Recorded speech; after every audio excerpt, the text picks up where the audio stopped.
Tempat ni kau tengok, super gay, super bond. Jojo ada training, ramai lagi fighter training kat sini. Hari ni hari yang paling best. Apa guna kau pergi Bangkok tapi kau tak training Muay Thai? Aku nak belanja kawan-kawan aku semua training Muay Thai dekat Bangkok. Tempat ni best. Korang tengok je lagi. Alhamdulillah dah sampai dah tempat yang aku nak training. Superbond Martial Art Camp Training. Lazat ni, lazat. So, seorang 600 baht. Jom. Hari ni aku nak bawa korang pergi training. Aku belanja 6 orang, kawan-kawan aku training Muay Thai, total 3,600 baht. Dah dekat RM500.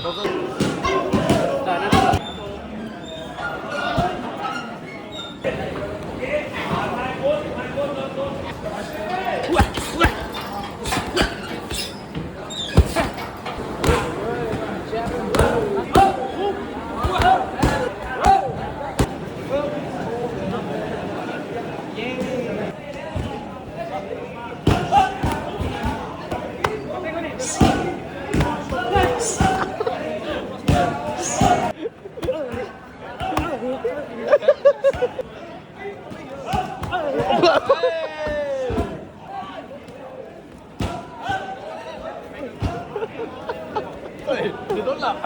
Kau memukul, dia tolak.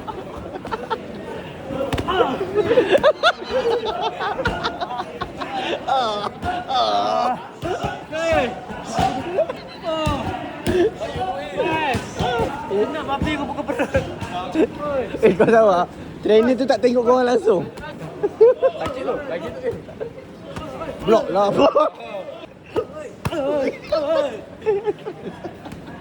Good session by the way. Shout out to Golden Boy FX. 2 setup Junang kat public. Dia bagi lagi 1 setup extra. Tempat ni kau tengok, super gay, super bond. Lepas tu sini selalu Jojo ada training, ramai lagi fighter training kat sini. So the best experience lah.